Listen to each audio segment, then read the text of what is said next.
as somebody who was in the political system for 15 years. You know, and I would ask everybody here to think about everything that they own, their relationships, their house, their business, whatever it is. In our culture, we have convinced everybody that the only role you have to play in our democracy is going to the ballot box once every 4 years. Okay?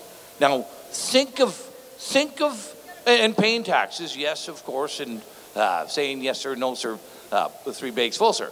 But think of a relationship that you only had an interaction once every 4 years with your son, your daughter, your wife, your husband.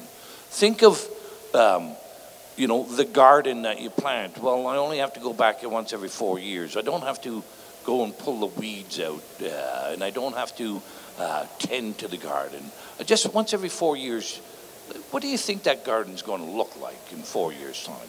If you had a car and you said, well, I only have to take it to the garage once every 4 years. You know, I don't have to change the oil,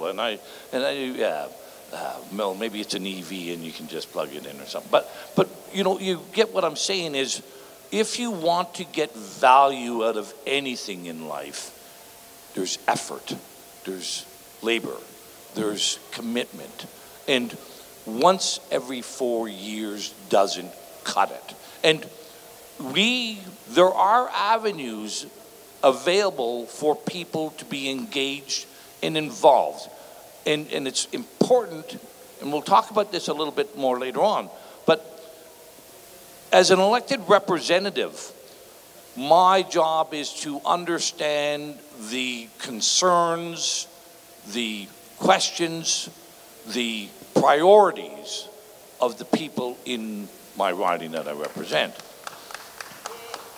I can't do that if I never speak to you, and if you never speak to me, right? It can't be done, but we have just disregarded so much of that. But that was the first part. Hopefully I won't go too long in the second part. And part of this, you know, is actually understanding what freedom is. And why is freedom the highest protected right in our, it's protected by our Constitution.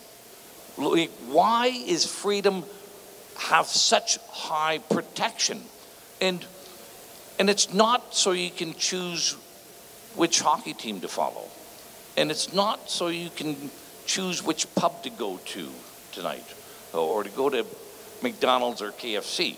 Like, we wouldn't need it to be protected in the Charter of Rights and Freedom if it was just that. And this is where it stitches in with morality. Freedom is so protected because it is the freedom to oppose wrongdoing.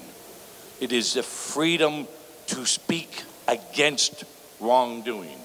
It is the freedom that no one can compel you to do what is wrong. That's the importance of freedom, whether it's in expression, whether it's in speech, whether it's mobility. It is indeed the only mechanism that we have ever created in humanity to allow us not to live in fear, is to have freedom.